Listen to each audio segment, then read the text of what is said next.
Good evening, everyone. Very pleased to have you here at SoulFood Books. I'm Michael Dillon Welch, and together with Lana Ayers, who is not able to be here tonight, I am the curator of SoulFood Poetry Night. Very grateful to SoulFood for having us use this wonderful space. And I'm very pleased to have two very talented readers tonight. And after they read, there will be an open mic. And if you haven't yet signed up, the sign-up sheet is right down here. So please sign up if you would like to read after our break.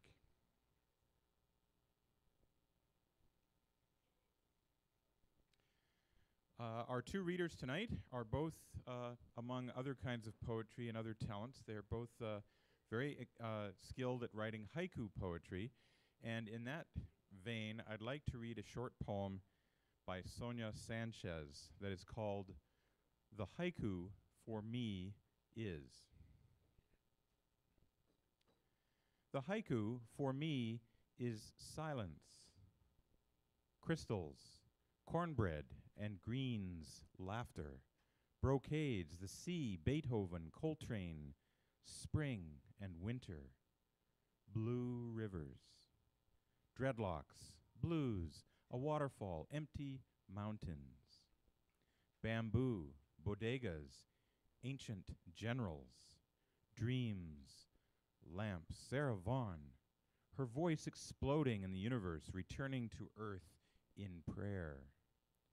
Plum blossoms, silk and steel, Cante Jondo, wine, hills, flesh, perfume, a breath inhaled and held, silence.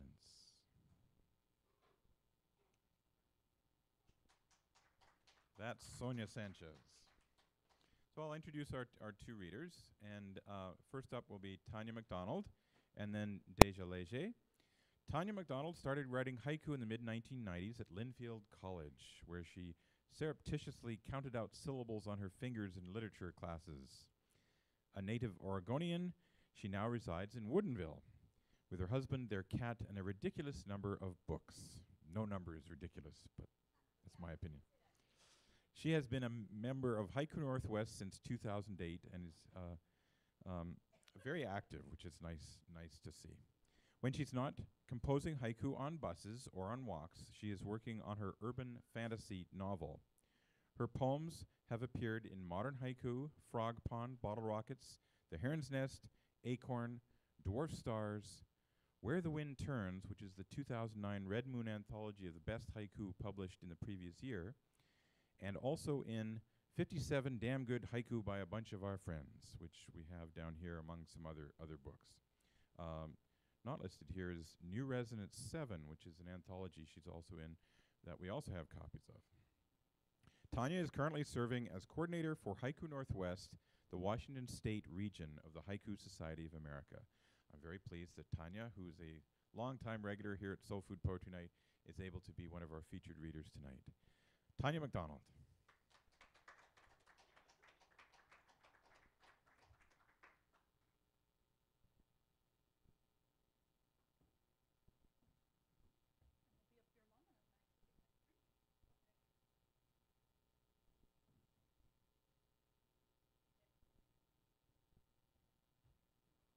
Ooh, and there's, aha, can you hear me? Yes. They have shades in the lights, so they're not quite so blinding right now, which is really exciting, because usually you're up here squinting. Anyway, thank you very much for coming out tonight on this sort of, I think it's late March is the weather we're having, which wreaks havoc on us haiku poets when we have unseasonable seasonable weather. You know, we're supposed to write poems in July about the heat and warmth and popsicles instead of, you know, tea and bundling up and rain showers. So writing haiku in the Northwest does present its challenges, but we try anyway. Mostly I'm going to read you haiku tonight, and my soul food poem at the end is a bit longer because I couldn't resist. Summer reading. A feather floats down from blue, blue sky. B2 flyover. For a moment, I forget its purpose. The royal fern starts to unfurl. His deployment date set. The curve of his eyelashes, calypso orchid. Heron in flight. The rowing coach claps out a rhythm. Lazuli bunting, this longing for a home-cooked meal. Guests for dinner. On the broccoli, pepper with legs. Yes, that really actually happened. The guest for the dinner was, in fact, my husband-to-be, and we were at my parents' house, and that was the first time I think that he'd met them. And the legs were, in fact, aphids. But they were cooked, so, you know, protein and stuff, and yet he married me anyway. So, anyway. Green light. I miss the bumper stickers. Punchline. Another car without its headlights on. Full moon. Log truck. An evergreen air freshener on the rear view mirror. Homecoming. I slow for speed bumps. Long since gone. My high school nemesis friends me on Facebook. Unripe gooseberries. 15 years later, hoping I don't, still talk that way. Wisteria. For once, I don't rise to her bait. Laburnum blossoms. Against the stormy sky, last night's kiss. Awaiting his call. The first strawberry, still green. Making my own plans. The osprey nest, without its osprey. Apart for a week, I eat the Oreo whole. Show of hands, how many people, when you eat an Oreo, if you eat Oreos, how many people twist them apart? Show of hands. People who eat them without twisting them apart? Interesting, very interesting.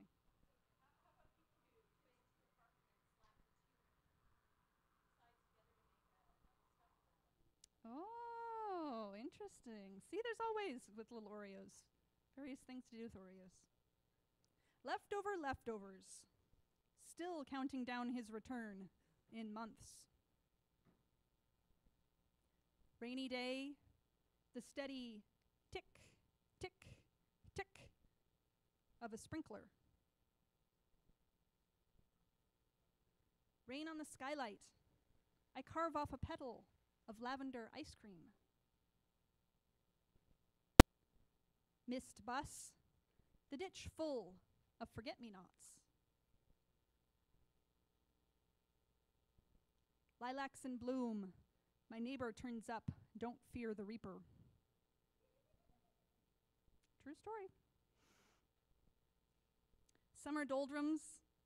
The cellar spider, gone from its corner. Distant mountains. I find myself quoting Tolkien.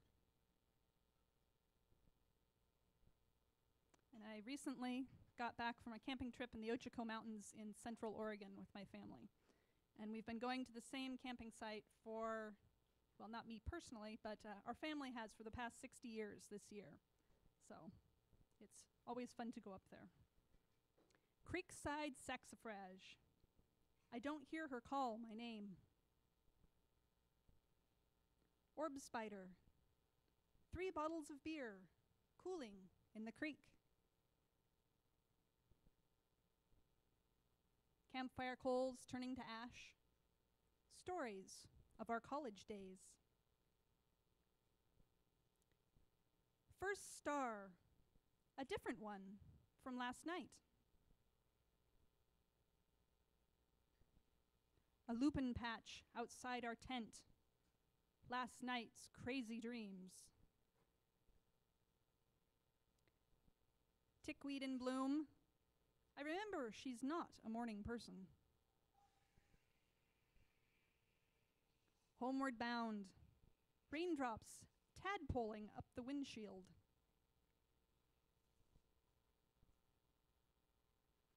Shirts versus skins. A vulture spirals into the sky. The junkyard crane. Let's try that again. The junkyard crane grabs another car. Wind-tossed poppies. Mass transit, by the way, is a wonderful place to write haiku. Trains and buses in particular are my favorites because you can just zone out and write, and you don't have to worry about crashing into anyone. Much easier than when you're driving. Not that I do that, unlike some people. Sunlit marmalade. She tells me the plan for her ashes. Summer's end. I lick the popsicle down to wood. Moment of silence. A single fir needle on the hardwood floor. Lights out. The fly on the ceiling stays there. Deer fern. My mascaraed lashes capture a bug.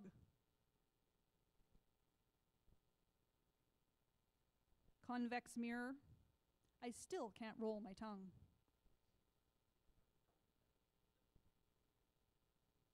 Something my sisters used to give me grief about at the dinner table when we were younger. Everyone else could in the family. I'm the mutant who can't. Banana strings. The new Lady Gaga song stuck in my head. Friday night. The sushi chefs chattering in Spanish. Half moon. We both reach for the same cookie. I tell him he does too much. Overflowing flower basket. Ravel's Bolero. Our late night conversation.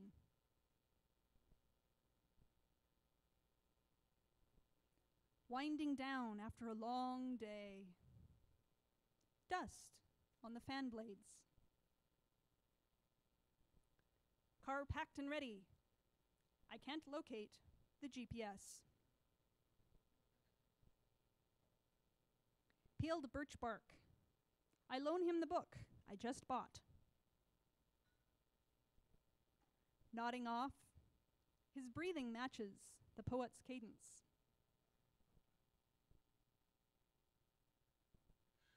Dead skunk. A pause in our conversation. Passed by a truck flying Confederate flags. GPS recalculating. All our differences forgotten. Full moon. Autumn crocus. I buy a new shade of eyeshadow. My pillow loses a feather. First V of geese.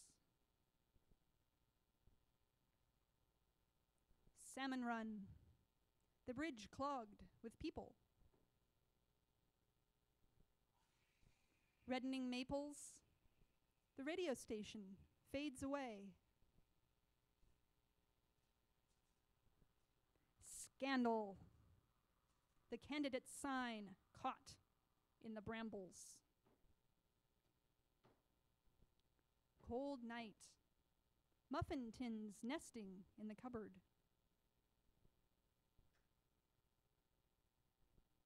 Frozen fog.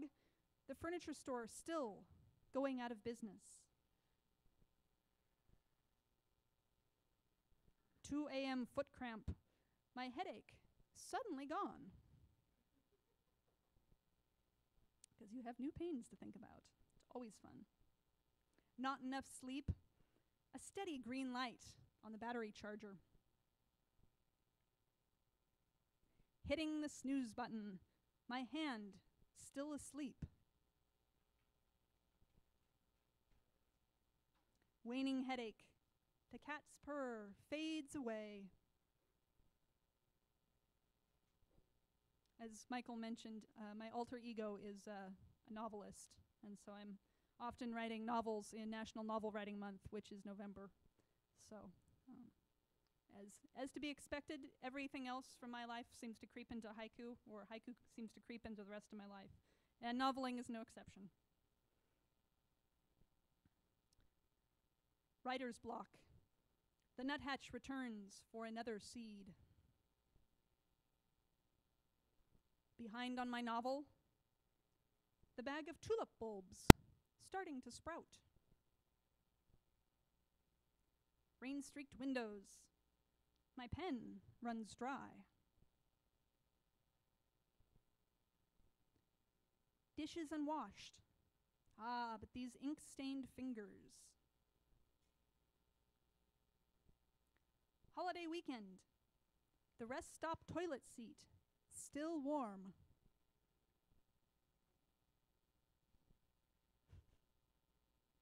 Fake poinsettias in the waiting room. The receptionists smile.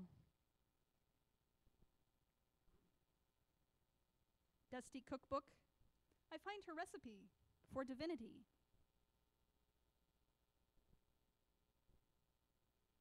After the party, the half moon on its side. Night bus. A sequin on the empty seat.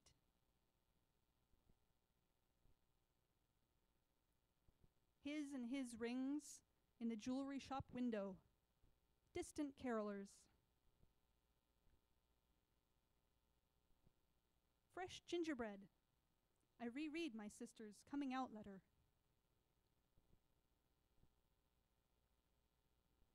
Poised to slide down the chimney. Full moon.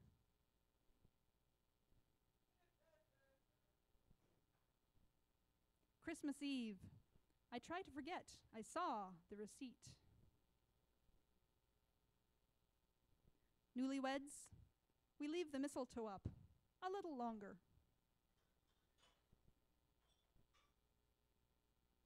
New snow. The semaphore flash of junco tails. Ice cubes shrunken in their tray. Resolutions.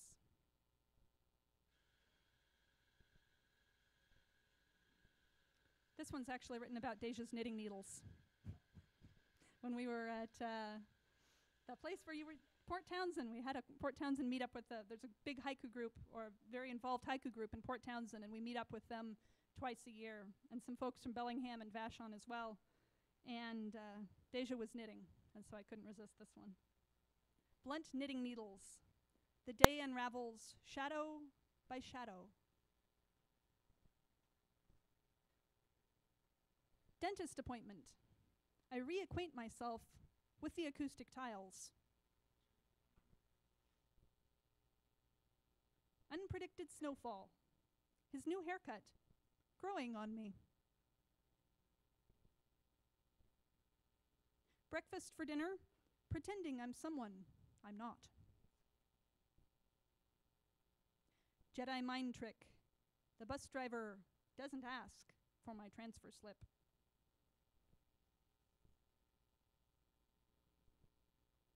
Mass transit, an entire row of seats to myself. Jangling zipper. I follow the sky home, puddle by puddle. In the field behind the clinic, self-heal, which kind of looks like a purpley weed, but really isn't a weed. The utility truck, fanged with orange cones. Spring twilight. Final episode of Buffy. The cat wanders off. She just didn't seem as excited by all the tension. I don't know what's going on. Usually she's mesmerized. Full moon rising, a Warren Zevon song on the radio. Octopus's garden. The refrigerator starts to hum.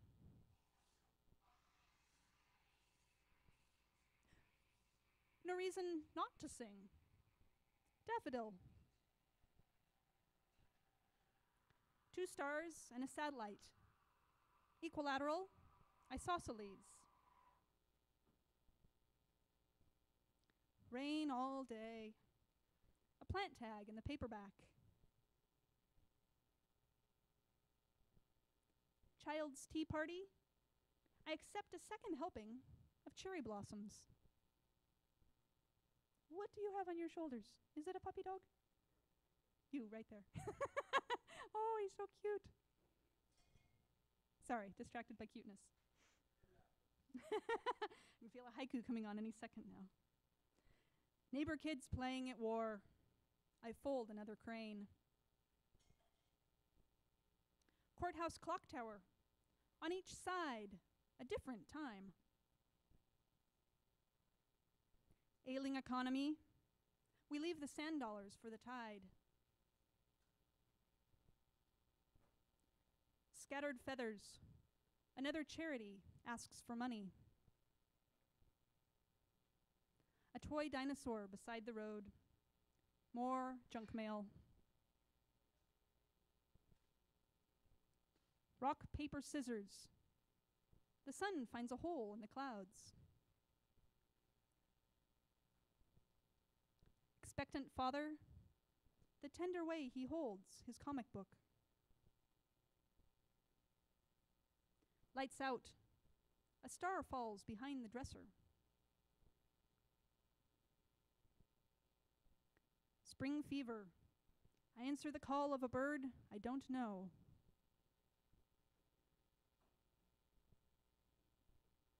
Smiling barista. I almost tip him my bus fare home. I don't know where the smiling barista is right now, but oh well. So that's all the haiku for now. There he is, right there.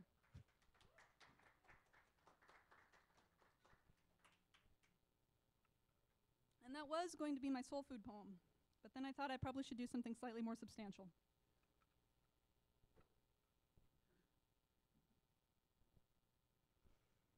So here goes, something slightly more substantial. Titled, originally enough, Soul Food. And I have a copy of it on my table over there. Bleached hair and bleached jeans, another local angel takes the stage in stained Chuck Taylors, fills the room with inky words that stick to us like a home-cooked meal.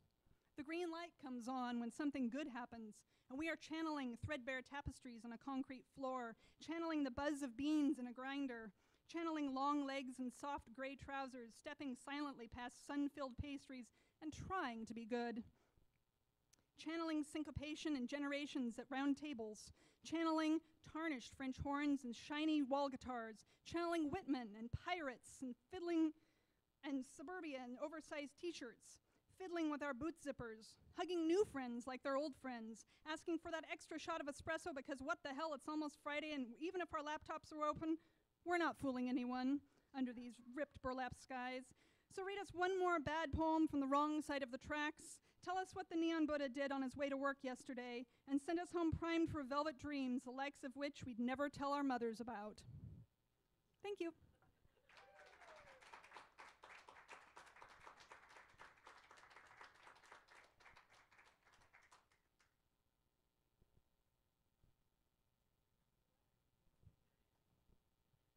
Thank you. Thank you, Tanya. Nice to hear that new poem at the end, especially. So coming soon to the Soul Food Poetry Notebook, if you want to take a look at that later. So next up, we have Deja Leger, and her official bio here is that she comes from a small river community, population 40, in southern Oregon. Her parents both worked year-round on the river, and she developed her love of nature from a childhood of fishing, kayaking, and rafting, which I think would be a great way to grow up. After moving briefly to Thailand, France, and Russia, and languages picked up along the way, at least partially, she settled down in Seattle. She began writing haiku in 2002 and draws from her deep love of traditional music and songwriting. A sonnet of hers won first place in the Washington Poets Association's 2009 Aiden contest. She married her high school sweetheart, with whom she has 2 daughters and a roots music promotion business called Hearth Music. Deja is currently a full-time graphic artist, mother, and musician. She didn't bring one of her CDs. She's produced a gorgeous CD of acoustic lullabies, and if you have a chance to get that sometime, it's a beautiful, beautiful CD. And she will be whipping out her guitar for us later tonight, too. So please welcome Deja Leger.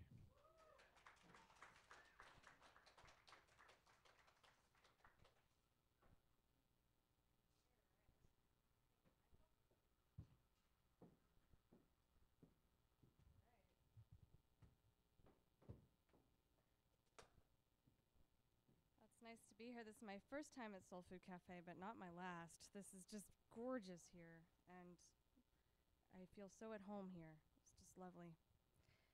I'm going to start by reading the sonnet that did win the 2009 Aiden contest. And it was an interesting evolution, this sonnet, because it began as a very short story, a true story. What had happened was I found a box under my bed once of my grandfather's old memorabilia. He was a World War II pilot, and he had a photo in there, several amazing photos, one of which was with Amelia Earhart, and several of which were with his plane, one of those little tiny biplanes that don't exist anymore. And I was so inspired that I wrote a short story. Later I wrote a haibun, which I won't read that particular haibun, but I will read another haibun, which is a short story followed by a haiku. And that did win a few awards, and then I modified it for a college class for a sonnet. So this has gone through a gamut of interpretations, and this is the one I will read to you tonight. Still life. In the photo, grandfather is in a field, standing beside his biplane, a still span of sickle wheat against his boots. Eyes peeled towards the horizon. Open, cold-blown land frames his quiet face, the camera finding him a moment from what might have been a smile. His hands in his pockets, he casts a slim shadow behind him like a grassy aisle. It was the week before he went to war. His uniform seemed like a shiny bruise against the plain. In only 3 months more, his family in Ohio would receive the news. The silence in the photo is silence mocked. The click of the shutter, as loud as a gun being cocked. Thank you. Thank you, thank you. I'll read a few haiku. This was also the second place winner for the haiku contest hosted by Washington Poets Association.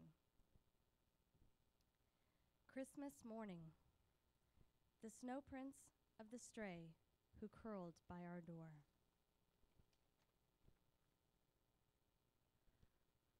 Reddening apples, my newborn tries to suckle the orchard air. The dancers turn a star in the cedar barn. Winter solstice. And that came from playing a contra dance, rather. I'm in a traditional roots music band called La Famille Léger. We play all Quebec music. And we were asked to play over in Port Angeles one day, and it's this beautiful ancient barn. I think it was there before the town itself was established. And it had all the original framework of the barn, and the whole place smelled like cedar. It was just the most intense smell after all those years to smell the cedar. And I've never seen more enthusiastic dancers. And if you ever have a chance to go to a contra, go. They are incredible. And they all just, as you're standing on stage, move in the most graceful formations. And it just, they truly were what's called turning a star, which is where a group of 4 dances and turns. And from the stage, I've never seen anything like it. Red blush oak leaves. He loosens her scarf. A frame full of stars, and still I am me. Rainstorm. He pulls out all the stops on his accordion. If you don't know, that makes it extra loud. Evening crickets. My nursling hums herself to sleep. Delayed start. My girls retwine the tendrils of the wind-blown peas. Spring. A trail of her clothes through the garden.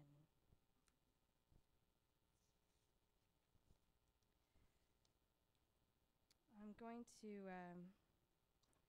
read what's called a haibun I mentioned earlier, which is a poetic form of haiku where we write a short story followed by a haiku. And this was a recent experience. Has anyone heard of fiddle tunes in this room? It's a huge gathering of musicians that takes place in Port Townsend every year, and incredible roots and traditional artists come through. I had the pleasure of hosting a artist from Île de Madeleine, which are over to the east of Quebec, remote islands, only accessible by rowboat, I think. And he came to my living room and he sat down and played some tunes before he had to leave, and I want to share that experience with you. It was pretty interesting. This is called The Best Fiddler in the Magdalene Islands. The man sitting in my living room has the meatiest hands I've ever seen. I've been watching his hands all morning. I watched him as he took the breakfast I made, scrambled eggs, bacon, fruit, and mushed it all inside of 2 pieces of toast. He said it was a fisherman's sandwich. I later learned he does this with any food item. It all becomes a fisherman's sandwich. His hands are so calloused from a lifetime of lobster fishing in the Magdalene Islands that they might as well be covered in barnacles. His fingers are so thick, I'm not even sure he could make a fist, and they are literally squared off at the top. They are like giant oven mitts. It seems incongruous to me that hands like these could play something as dainty as a fiddle. Now, as we sit by the piano, he pulls his fiddle to his chin and readies his bow. He elbows his friend, who has sat down at the piano bench, and they begin to play a tune. As if by magic, those beefy fingers make room for all of the notes of the tune, coaxing out the most crooked and uppity melodies faster than seems possible. My dining room is instantly filled with ocean music, seagulls, creaking ropes of the sails, old songs from Old Salt Dogs, ice-cold waves. When we are done playing tunes, he departs for his first tour stop, enveloping my entire hand inside of his as he shakes goodbye, leaving my dining room with the faintest smell of sea salt. Busy shipyard. The head mechanic fixes his son's toy boat.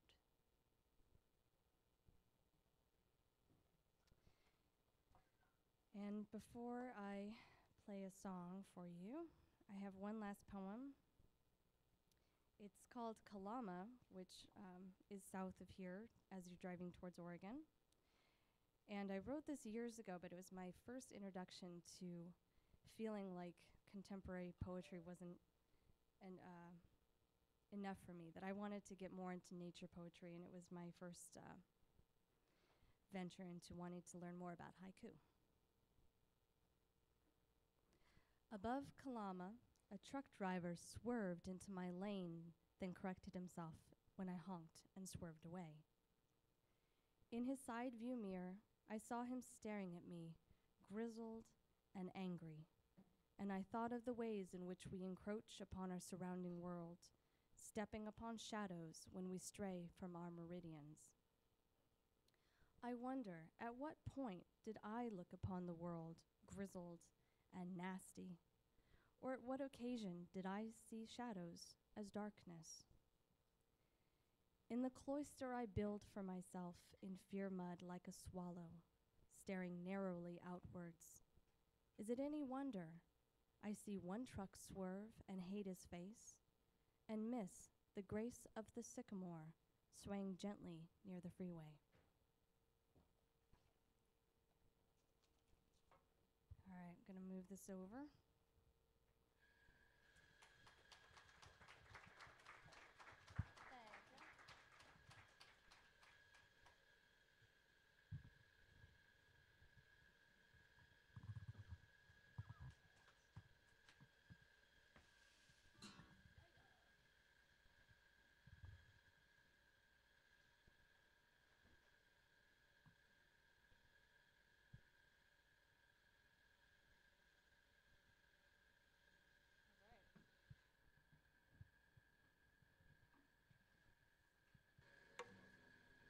That's good, thanks.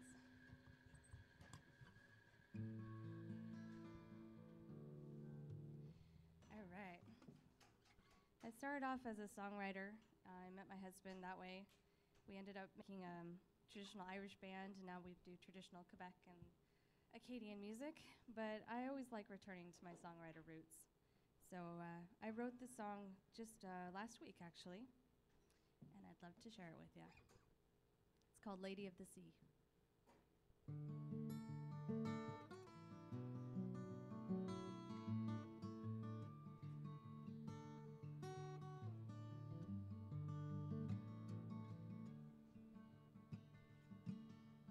I'm gonna build a little sailboat on my lover's shore I'll float. I am the lady of the sea, nothing can keep you apart from me. Gonna sail away, gonna sail away, gonna sail away someday.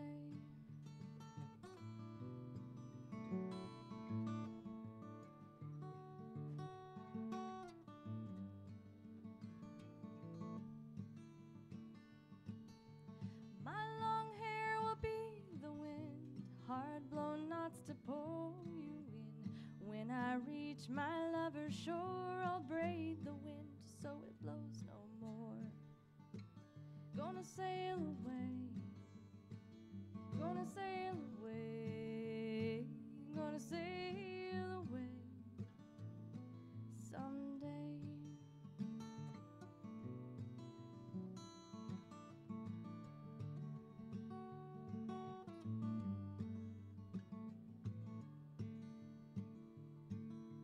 My white skirt will be the sea, yards of cloth with fine stitchery, and pockets of lace like sea foam to bring me into my lover's home. Gonna sail away, gonna sail away, gonna sail away someday.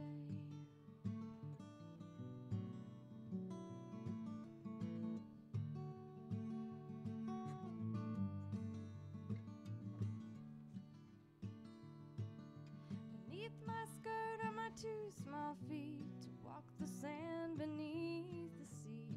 Closer and closer to my love true, I walk the ocean floors for you.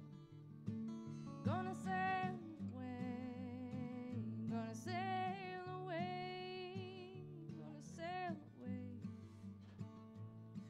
someday.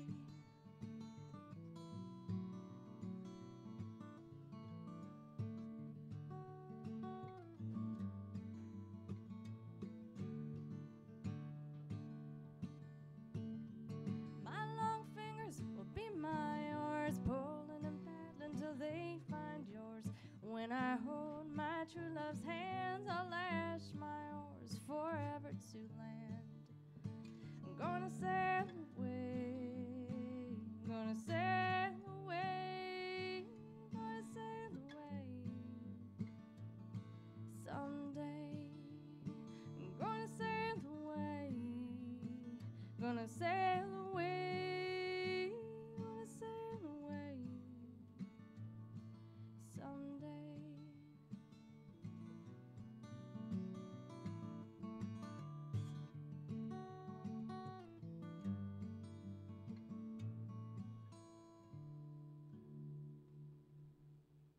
Thank you.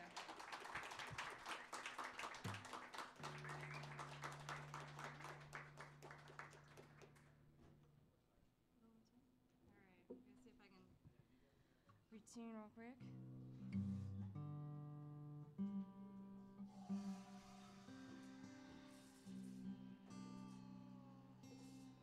I use about 4 different tunings.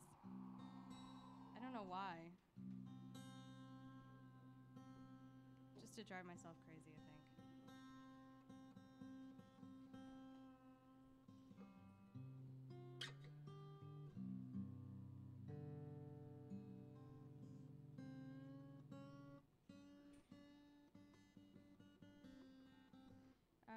If I can't get the tuning, I think I'm going to sing another song for you that's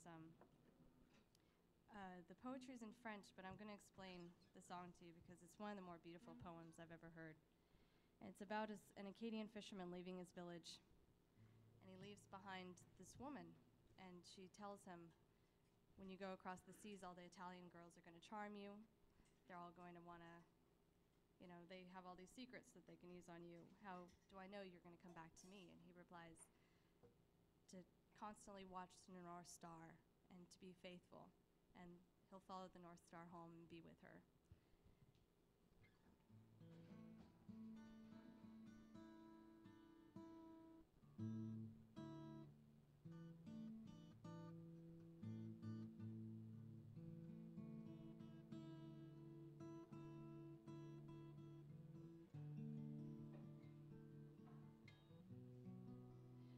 Partir sur un voyage, suivant l'étoile du nord.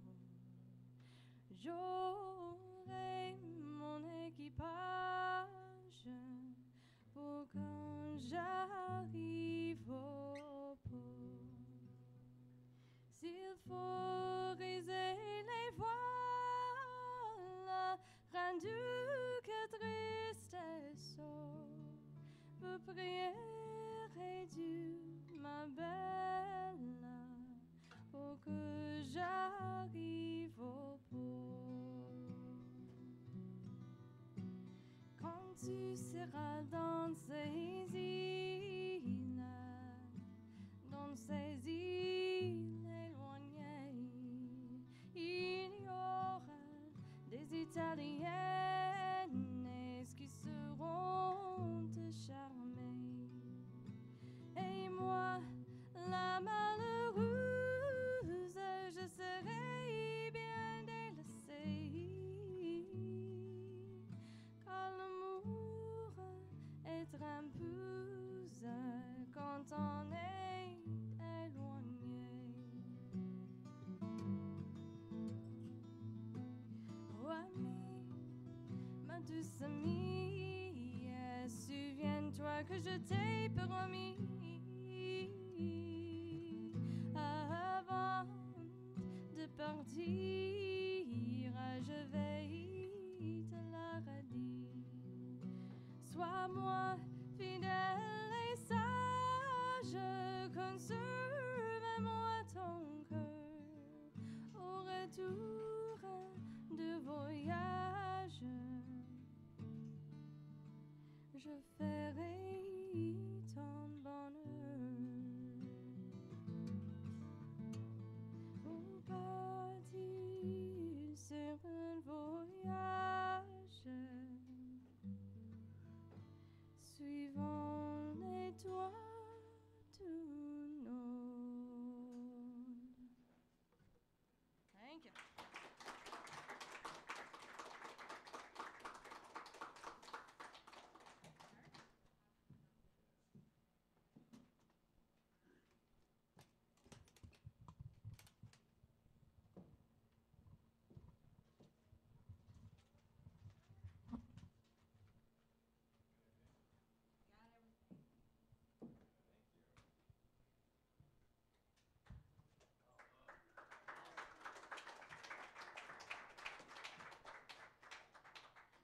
Thank you so much, Deje and Tanya. Really appreciate your reading. We'll take a short break, but first I want to read you one more poem. This is also about haiku, if I can find it in this book. It's by Naomi Beth Wakan, who's a poet who lives up on in Gabriel Island in British Columbia. And it's called How to Write a Haiku. Details confuse me. So when I see a rose, although I do not know its pedigree, I write down rose. And when I cut it, I do not know whether I should cut it on a slant or straight or underwater twice. So I write down cut. And when I put it in a vase, I do not know whether it is raku or glaze or perhaps good plastic.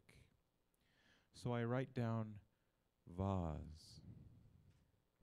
And when I see 2 red leaves on the earth beside the rose bush, I do not know from which tree they have fallen. So I write down red leaves. And as I set the vase and the leaves on the table, I write down rose just cut. Beside the vase, 2 red leaves. And although I do not know the details of what I have just done, the sadness of it all cracks my heart open.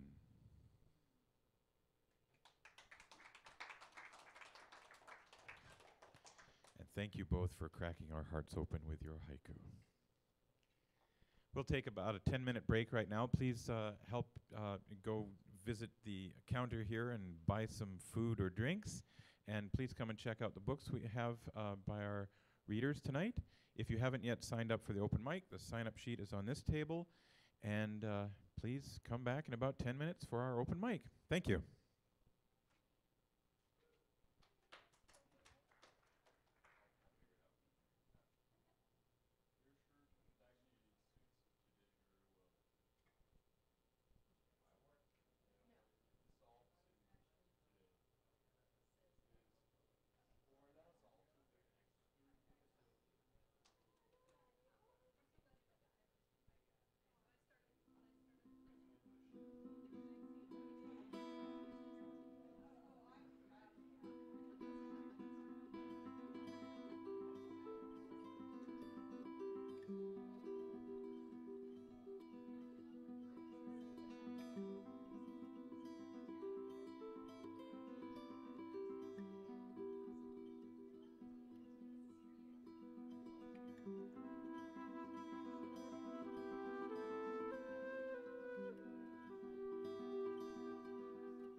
off your knees and run straight towards the sun. Run towards the valley, run, run towards the unknown. Clap those hands, clap those feet, clap them hard on the ground. Run fast, run straight, run towards the unknown.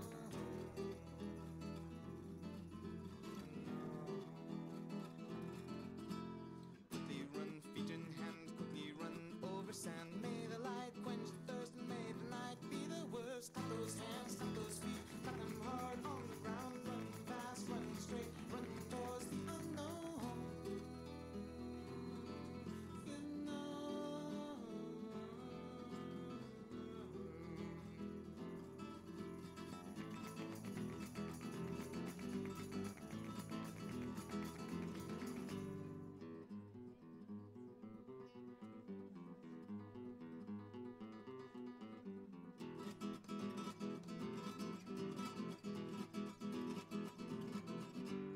Quickly get on your feet and start to run. Quickly get off your knees and run straight towards the sun.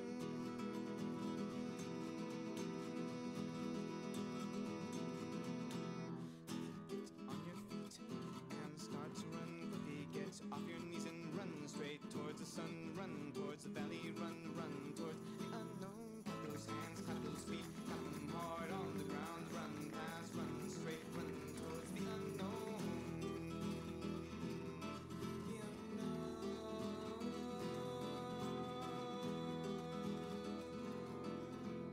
Quickly run, feet and hands, quickly run over sand. May the light quench the thirst and may the night be the worst. Clap those hands, clap those feet, clap them hard on the ground. Run fast, run straight, run towards the unknown.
Don't go, bird, fly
Okay, we're ready to get started again.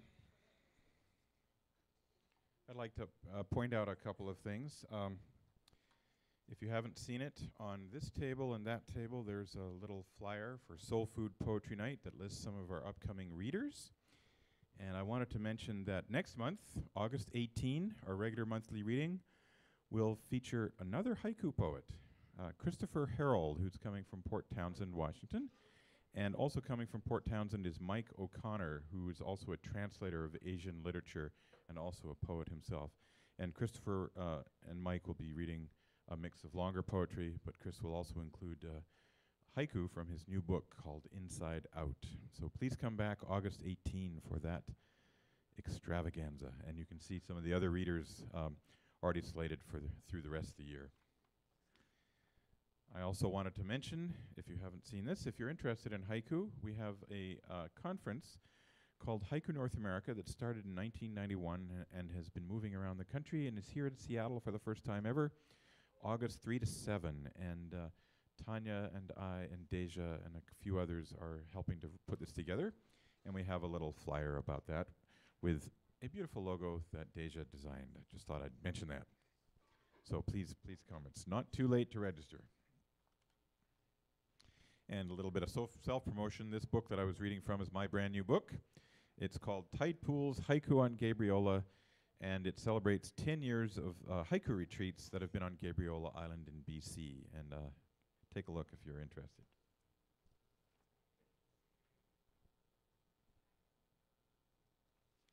We have a smaller list of open mic readers this week, but I'm sure we'll make up for the small numbers with quality. Our question for this month's reading is, what's your favorite thing about summer? And I wore shorts today to try and help persuade it to be summer, but I'm not sure that it's working. Apparently, everywhere else in the country is having record heat waves, so maybe we should advertise, come to Seattle for relief. So our question is, what's your favorite thing about summer? And our first reader is Charmaine Leyland St. John, and her answer to this question is fly fishing. Charmaine.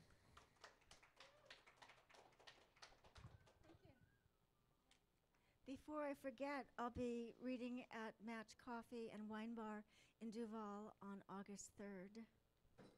This is called Haiku Rules. Someone foolishly decreed, and then some other one complacently agreed, with a gesture oh so grand, and a sweep of one pale, dismissive hand. The word cicada should be forever banned from modern haiku and poetry. Sirs, I ever so strongly disagree with you. 3 and 4 syllable words like cicada and staccato and chrysanthemum should be sprinkled liberally like wildflower seeds wherever and whenever the poets please. Thank you. Early morning haiku. Enter the sweat lodge, aho, metakoyasin, sweet medicine, sage. In the still harbor, the quiet seagull dances, melancholy dreams. In the silver dawn, rivers of chrysanthemums flow past my window. Drowsy, we cuddle, crickets chirp down in the yard, summer symphony. This one was the first place winner in a haiku festival judged by Gerald England. Beyond the dark wood, the moon reveals still water, bright like a mirror.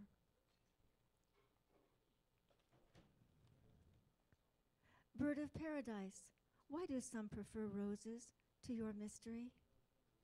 Jacaranda blooms, bees humming in ecstasy, dreaming of honey? A sprinkle of stars, pale moon hangs over June Lake, naked in ripples. A burst of color, rustle softly, trees release autumn's rainbow leaves. Oak trees stand naked, autumnal gusts undress them, new wardrobe come spring. Dark wintry woods, pull the moon from my pocket, it will light the way. Early morning haiku 2. Dawn breakers, bird song, better than alarms ringing. 5 more minutes, please. Hog and hen bask in barnyard sunshine. Bacon and eggs. Woods shrouded in fog. Silver mists hide the brilliance of sapphire skies. Like glass lace about the wind on a blue morning. With my finger I trace the delicate pattern, lace-winged butterfly. Consumed with bouquet like a summer evening, she blossoms secretly. In summer twilight, children armed with mason jars, catching fireflies. On the August moon, cricket chirped his bright, clear song, but I am tone deaf. Oars dip, water swirls, sleek punt. Firecrackers explode on the pier, we ooh and ah. Below, starfish sleep. Tasty venison from deer to eternity. Bambi is no more. Thank you.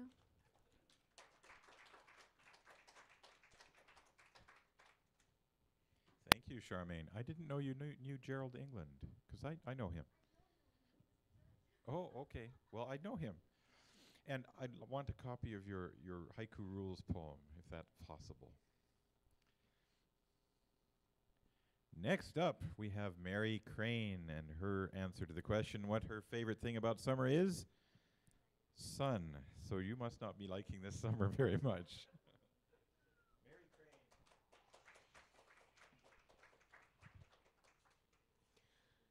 I wrote one haiku once, a long time ago.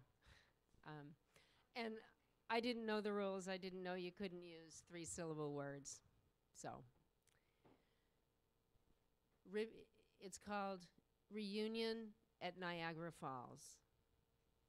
Rivulets of water dripping down my bra, face fogged, funny family.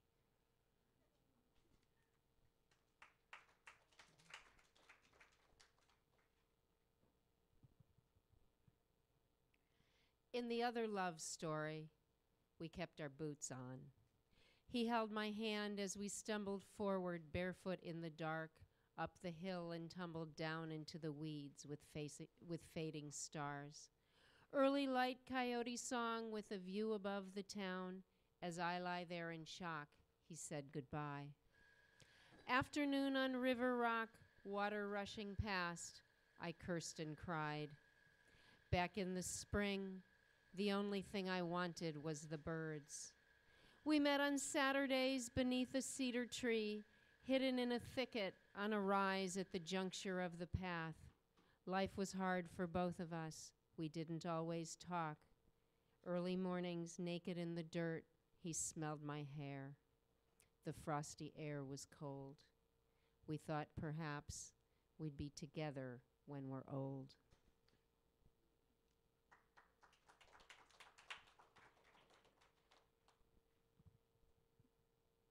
This is mine, she said, 35 years from her angry departure, drawn to the sound of a cold mountain brook. Her smile came slowly, toes plunged in fresh water surrounded by hellebore, acres of trout lily standing in birch, viburnum, red trillium, wind gusting bare branches, woodpecker drumming dead oak for a mate. Her mother is old, the carpets ripped up reveal fine ancient flooring. It might be the last time she walks in the house. Blue sky penciled the first word she spoke, followed by freedom while seeking the truth that eluded. This earth could take her in.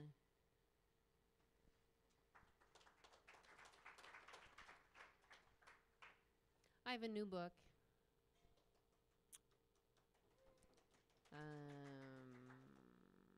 33. She was the moody one who wandered off to talk to rocks, her pockets filled with precious agate. She trained a hawk with extra roosters from the neighbors for senior project, raised rabbits for the family dinner. We taught our own kids, Enthralled, they made skits of Rome and Caligula, Claudius and Livia, learned not enough of empire. We stood opposed through 7 Februaries in a small-town Tuesday dark frost fog, while our nation bled its soul and bled again. Just a mother with a farmer and a plumber, a union man and veteran, we stood vigil while the children in a world at war were soon no longer children.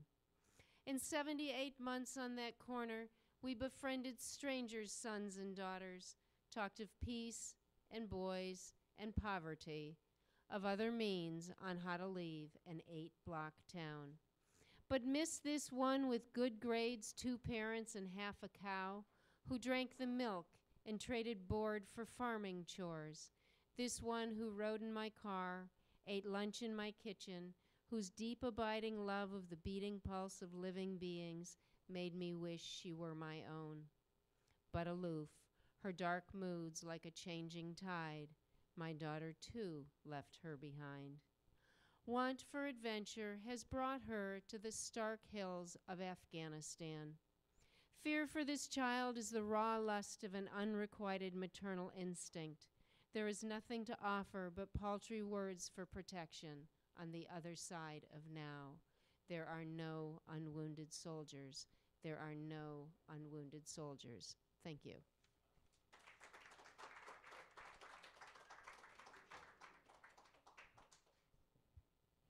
Thank you, Mary, for making a rare appearance, because I know you are working often on Thursday nights. Glad you could come.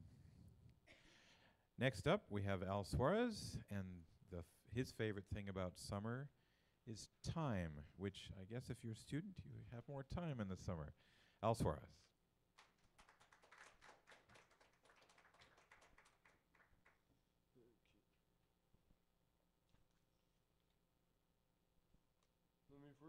Let me first start this one off with the one about like Richard Nixon. Nixon said, "I am not a crook," as he shook, giving the camera glaring at to the camera. The screen was white and black as his speech. He would like to keep checkers. Actually, he would like to keep checkers.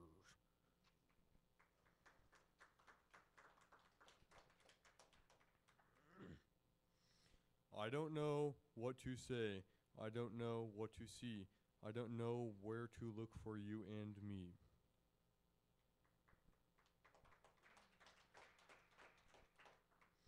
This one's called Free.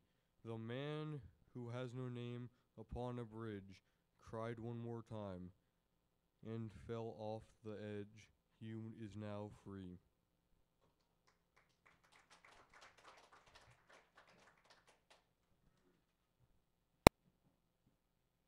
Thank you. Next up is Peggy Barnett, and she likes rain in the summer, which normally is a nice thing to have when it's so hot and sunny, or if it's Seattle. So, Peggy, I guess you're getting a lot of your favorite thing about summer this year.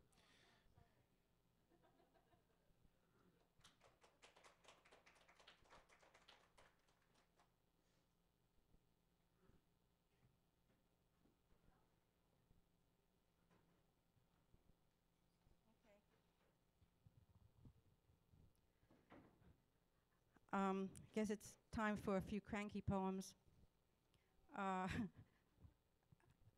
never read these out actually, but since we're sort of doing haiku today, I'll try reading these out loud and see how they work. These are called dark Freudian haiku. Deep meditation, guilty pleasure seeps through. What a waste of time. Deep pain in my bones. Moonlight shines on my tramadol. Growing old sucks. Grandma fixes her hair. I look like an old witch. The mirror doesn't lie. My father naked, penis hanging in sparse hair. Oedipus help me. Old man's shoes smell bad. The doctor scratches his feet. My father is dying. 35 years listening, all gone with a plane ticket. I have learned nothing. Silent voice hurts me. At last, I hear the phone ring. Quarrel by the 10th word. Quietly friends age. I cut back more blackberries. Sudden hack of death.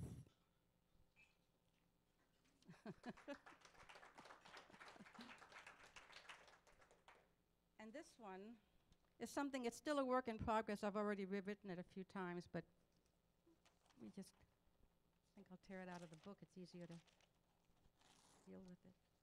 It's called Colossus, and it came out of a suggestion that at the Everett Poetry Evening, Jarrett suggested we write a poem about the United States and democracy. And this had been kind of noodling around in my head, but I had never written anything, and so I suddenly wrote it that night, and then I've been rewriting it since. There's a couple of references in here that I just wanted to explain beforehand. The last line is by Shelley. We had a big fight. Some said it was Keats. It's Shelley. I looked it up. Okay. It's called The Colossus. It is late night. It is a late, quiet night.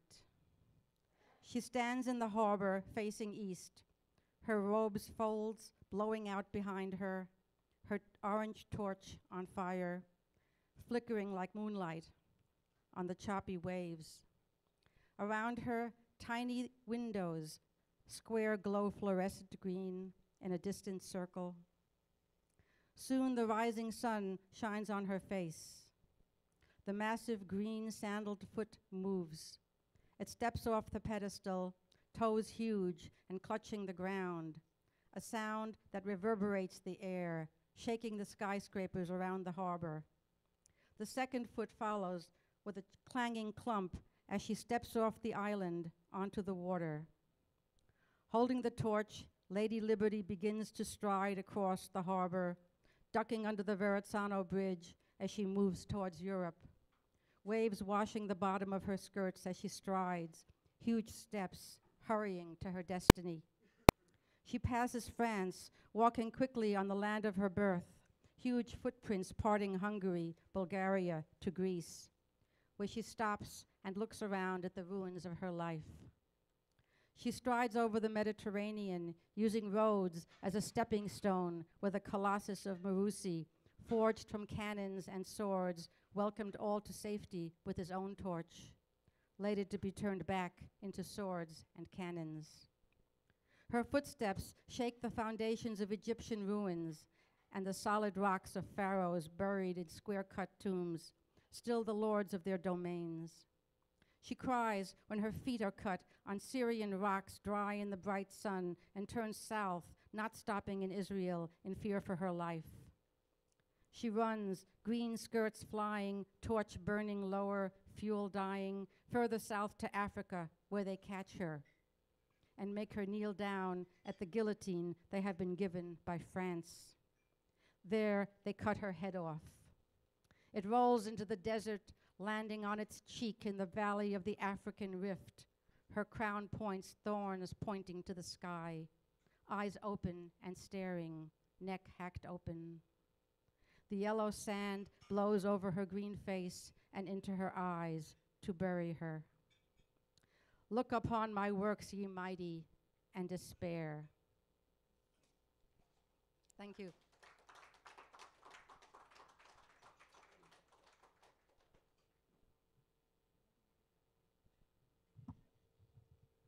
Thank you, Peggy. Next, we have David Simmons, and David likes one-on-one conversations outdoors, which I think is a wonderful thing to like about summer. David Simmons.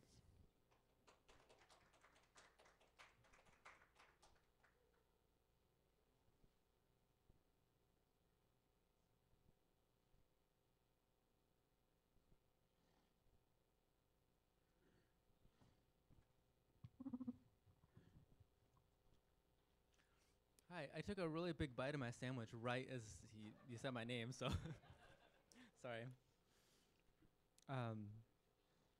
So I have a couple of things that are printed out for my writers group on Tuesday, so I think I'll try to read those. The first one is called the Little Store, and this is based on a very, very true experience that happened when I was very, very young. It's one of like my earliest memories, and one of the earliest places I was besides like my parents' house. And we would call it the Little Store. So, consolidating my well-saved coins like candy in one pocket, I started toward the store, knowing well that the thin-haired man, owner of every chocolate I knew of in the world, but who had clearly never eaten one himself, would look at me with the disdain of a judge before a lifetime thief, the seriousness of an undertaker regarding a corpse, the element and aspect of a statue long betrayed. Hands folded in, perched on a stool, he would frown audibly as I brought each piece to my already inadequate eyes, stalling a decision until I had seen each one.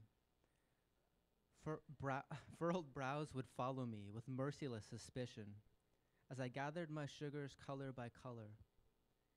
He'd clear his throat of cobwebs as I neared the chin-high counter and placed my meager spoils there. And finally, if so resigned, he would accept my nickels morbidly like confessions arriving years too late.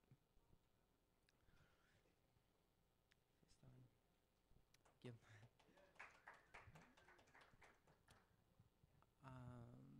This one is called I-5 near Portage Bay, and I guess it's kind of an open one. It's not as much of a beginning and ending, and just kind of a few brief meditations.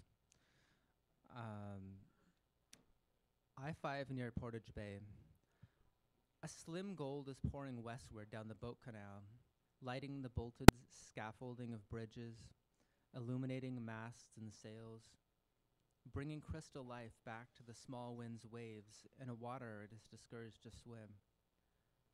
It is brightening the rust of gasworks tanks and awakening thin, empty beaches, rolling softly in search of the final west where the value of its coin would at last be appraised. Morning here is when light passes over waterfalls and ridges, starts peeking around for the Pacific. Its general movement is toward the sea. But every place it reaches, it explores with no other wisdom than that of a curious child who will one day study science. No matter what happens, there will be a morning like an untroubled eye, a bay whose sounds are as tired as every birth, a pathway where runners look for the soul of breathing, and I will drive on until there are no more rumors of night.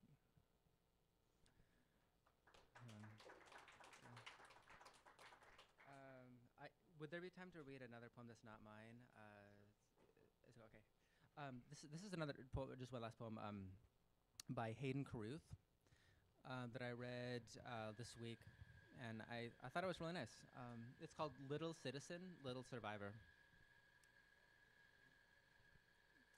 A brown rat has taken up residence with me.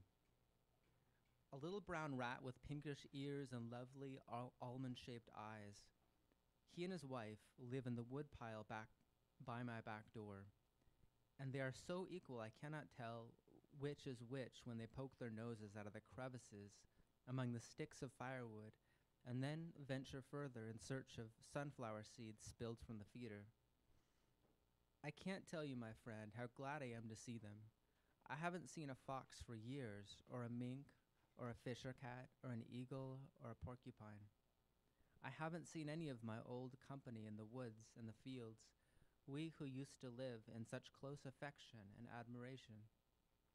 Well, I remember when the coons would tap on my window, when the ravens would speak to me from the edge of their little precipice. Where are they now? Everyone knows, gone, scattered in this terrible dispersal. But at least the brown rat that most people so revile and fear and castigate has brought his wife here to live with me again. Welcome, little citizen, little survivor. Lend me your presence and I will lend you mine. Yeah, thanks.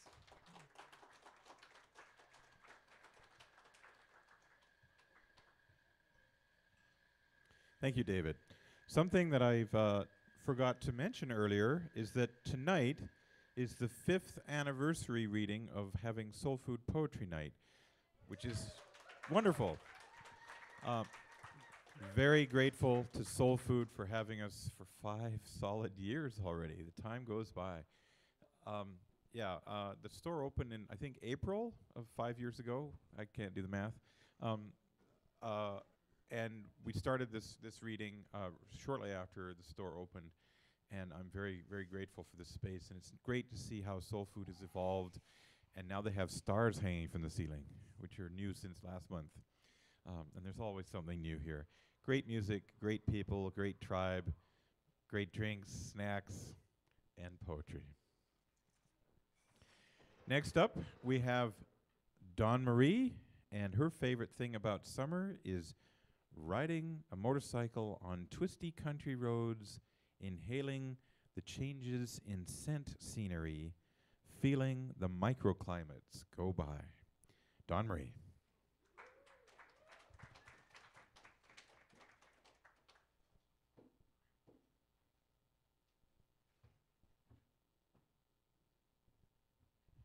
After all, we're poets. Why should we have a one-word answer to the question? Right? And the answer to whether I've read here before or not is hell no. This is not my first time. So I'm working on this one. It is a work in progress, and I read the first draft last month. This is the second draft. And it is called Write Me a Sonnet. Write me a sonnet, she says. Write me a sonnet. Sonnet echoes through my head. Write sonnet. I haven't written in a year. How did she know? Write me a sonnet, and I freeze. I research, I dither. Sonnet, Petrarchian, Spenserian, iambic, free verse, rhyme scheme, options, traditional, modern. I begin to think it will never end. I will be writing sonnets after I die, and I still won't feel I've begun. Write me a sonnet, she says. How do I write something new, something that hasn't already been said to death? Write me a sonnet, she says. The Greek gods do like their labors, and this should be a labor of love, but it just feels done to death. Write me a sonnet, she says. Write a sonnet to Aphrodite. I guess I'll start with the Jungian view and find I'm writing another love poem to myself.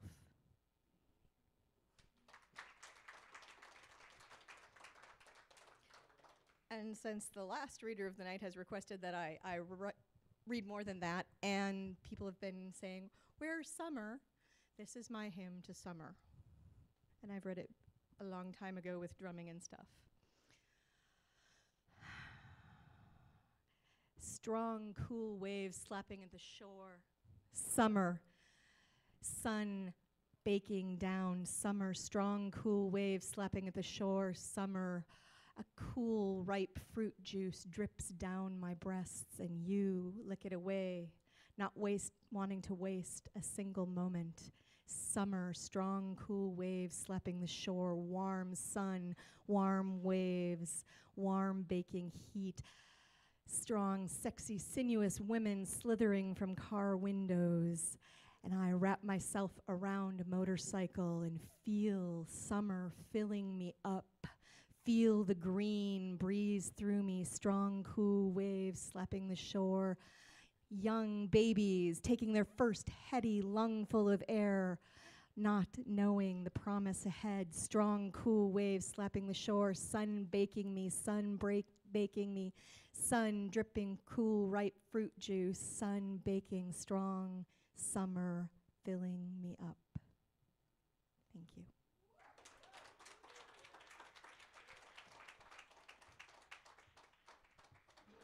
Thank you, Dawn Marie. We need more summer. And our next reader says her favorite thing about summer is sun. So hopefully that'll be coming soon. Carissa, how do you say your last name?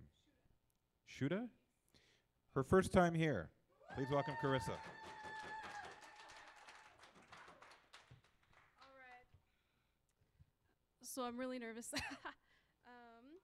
So I've got two poems. One is called Love is the Key, and it goes, where was it that life began? Was it near the Sahara sand, or was it even on the land? Were we made by God's hand, and are we the result of some great plan? Fish to man or man on his own, each and every belief has grown. Wrong or right, it's a constant fight, and sadly there are no answers in sight. But if everyone cared and saw the light, the world would see it's not worth it, right? To ruin the land on which we stand, for belief in something made up by man. Who cares if there is or isn't a plan? Honestly, I'm not a fan. We're all alike, can't we all see? Fighting's not the answer, love is the key.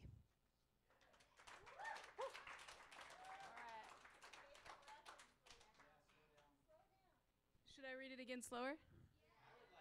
All right. I'm just trying like not to be as nervous as I am, I guess. Are you all really? Okay. So where was it that life began? Was it near the Sahara sand, or was it even on the land? Were we made by God's hand, and are we the result of some great plan?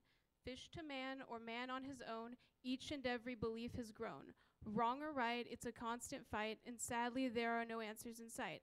But if everyone cared and saw the light, the world would see it's not worth it, right? To ruin the land on which we stand for belief in something made up by man. Who cares if there is or isn't a plan? Honestly, I'm not a fan. We're all alike, can't we all see? Fighting's not the answer, love is the key. Was that better? Okay, then I'll keep that pace, thank you. So this one of my friends got really torn between two honest to God, stunningly gorgeous women. I mean, they're awesome, both of them, but they're both really different. And honestly, one really confined her feelings and was a very controlling individual, and the other really freed her soul. And at the end of everything, the one that confined her soul had the more money. And so she chose the one with the more money to be her life partner. And I kind of got to see her have a meltdown one day, and it was really hard, and this poem came from that. So if I get choked up reading it, I apologize, but I'm going to go at the same pace I went the second time I read the first one. So, for the first time you came to life, I saw you with my own two eyes. You were gorgeous, oh so beautiful and glorious. Now here you are, emotions in a box, confined and restricted, life all locked. You're not you, your spark is gone. I wish I could see you, genuine, not wrong. I miss the times that we all shared. I miss the you that wasn't afraid to dare. I miss the way you smelled her hair and how you noticed when she wasn't there. Now you're back to a statue, you're back to cold, you're back to marble, and you long to have gold. And if I can be so bold, you will never get old, and never will the whole entire story be told until you learn to stand a bit on your own, an action that one can only truly condone. And if it's fate and destiny, then once again her face you shall see. I don't doubt the two of you will be. It's all a matter of time and timing.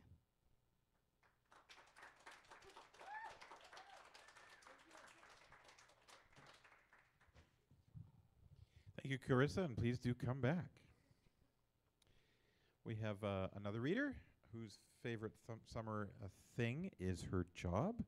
Please welcome Brooke Allegian. Did I say that right?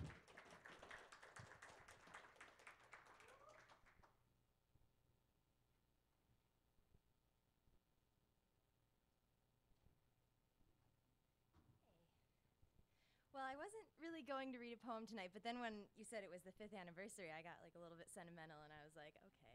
Because I only have old poems. I haven't written really many poems in a while. But the one that I'm going to read tonight, I've read here probably a lot of times before. You might remember it, Dawn Marie.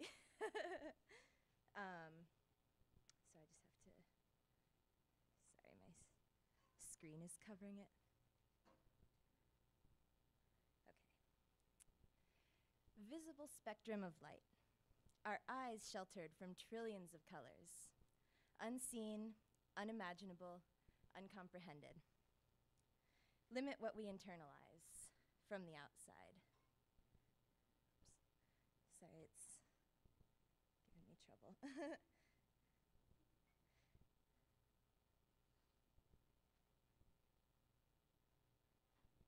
Visible spectrum of Earth. Our mind's eye sheltered from trillions of experiences. The frequency of the world around us, rapid, sluggish, uncomprehended, unknown, not there. But it's there despite what they say, hiding within slow and fast, hiding from the visible frequency of society, non-conformed in an unfamiliar state. A different frequency of light. Take off your sunglasses. Thank you.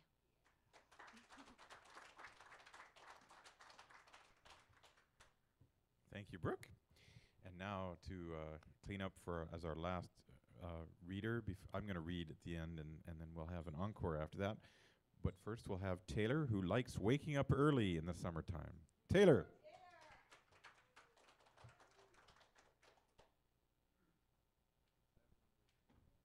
So, Mike, have you been hosting this for the past 5 years? Man, thank you, everybody. Hands around for Mike. Thank you. And I was surfing the net, and this poem spoke to me because lately I've been accompanied by a little rascal named Luna, our new puppy. And this is something I could totally see her saying. So says the boss. It's titled. I'm the boss. Do not cross. King of my domain. For the day, no work, all play is found in my refrain. I love to eat the prime of meat. So sad till I get some, still so sweet. And such a treat, boy, they can be so dumb. Hate to dress, give me caress. No bother with the slime. Have to dig, in it real big. Archaeology time. When I'm beat, I have a seat. Take my favorite spot. No compete, it's so complete. Out of my royal cot. Here to stay, I love to lay. Napping is not a farce. I'm a dog who's a couch hog. So move your big fat arse. Thank you.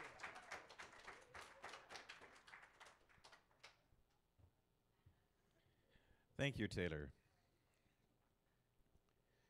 If any of you have ever heard Robert Bly give a poetry reading, he likes to interrupt himself. And this is a poem called Robert Bly Reads a Haiku. The. Now there's a good word, a definite article, something specific rather than general, a word I've used many times and have much fondness for. You should try it. Ah yes, so here it goes. The old. Old can be overdone in poetry in that something seems important to write about only because it is old. But here, I mean it, as you'll see. The old woolen. A wonderful word, isn't it? Don't you think? Woolen. Can't you just see that wool? Feel it in your finger? Poetry should be tactile like that, something you can feel, not just emotionally, but even in your fingers. The old woolen sweater.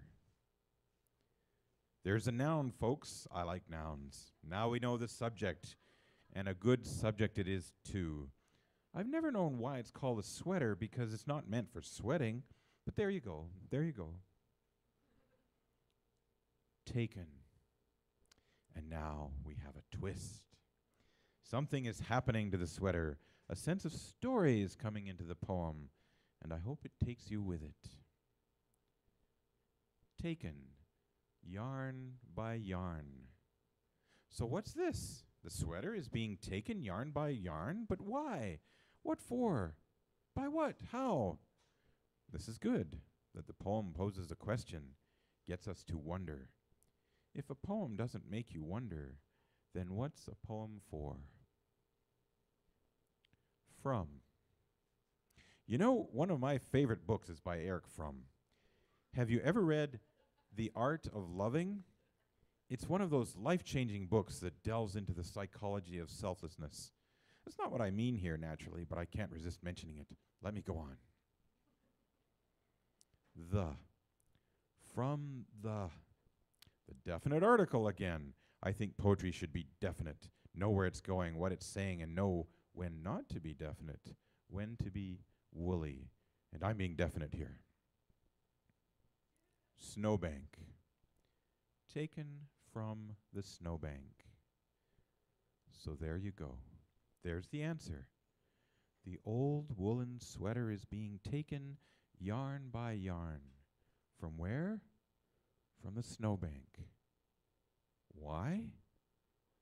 Well, that's the point of the poem, don't you think? Do you get it?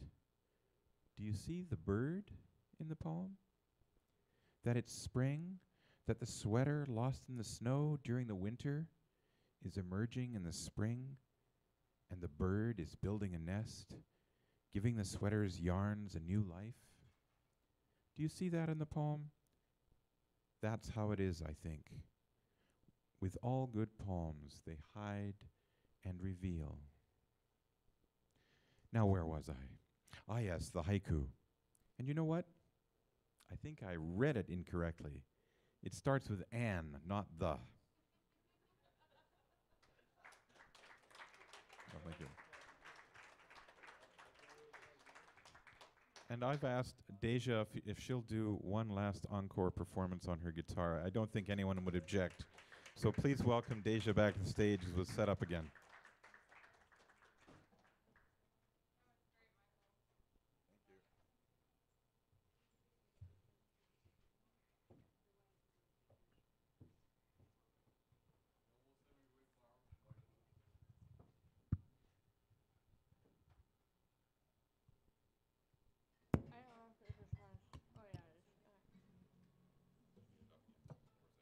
That's good.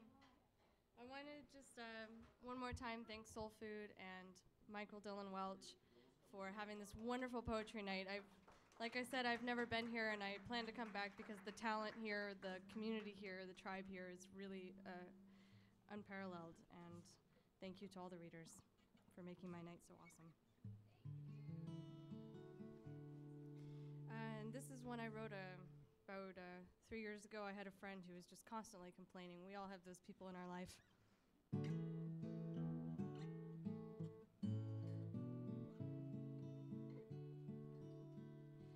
Take a chance, buy a ticket for a one-way train.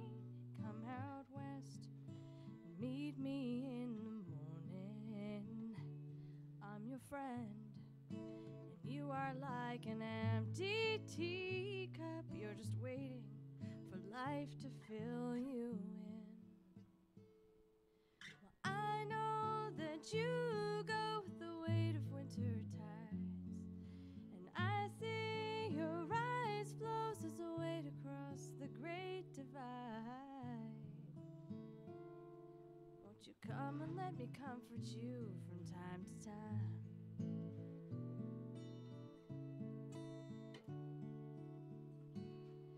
Your luck has run out like an angry lover, and your money ebbs and flows like oceanic tides, and you're waiting for life to really start in earnest, for that someone else to take the wheel and drive.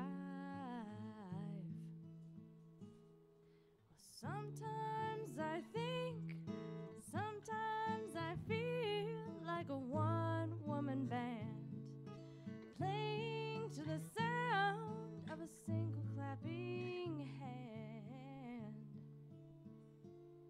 Won't you come and listen to me from time to time?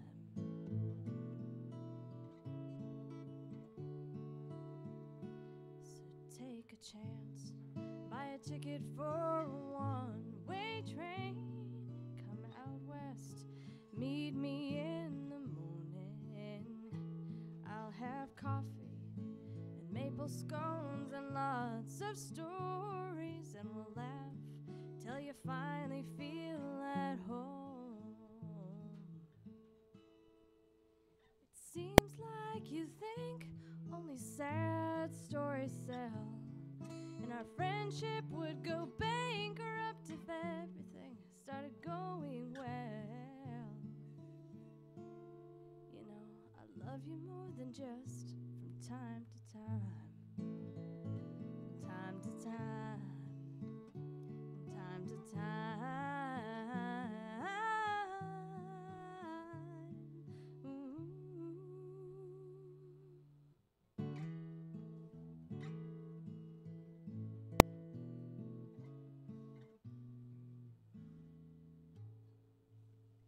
Thank you.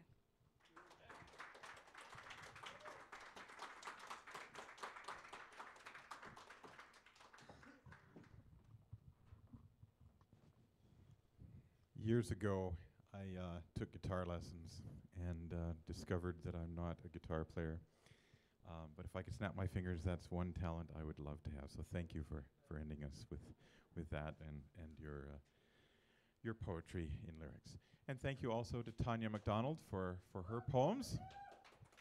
And thanks to all of you for coming. We'll see you again next month. Same channel, same station. Have a good night.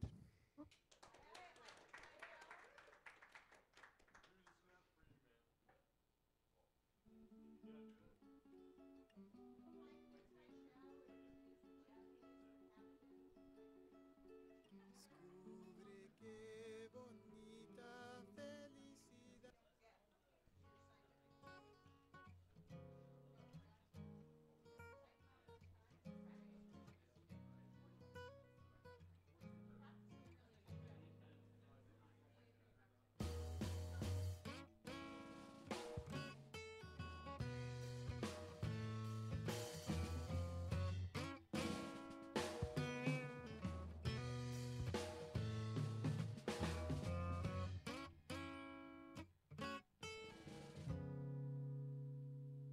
Brush by fairy tales, itsy bitsy diamond wells, big fat hurricanes, yellow belly giving names, where shortcuts can slow you down, and in the end we're bound to rebound off of we.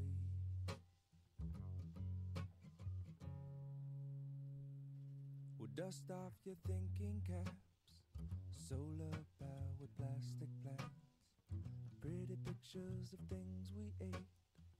We're only what we hate, but in the long run we have found silent films are full of sound, inaudibly free.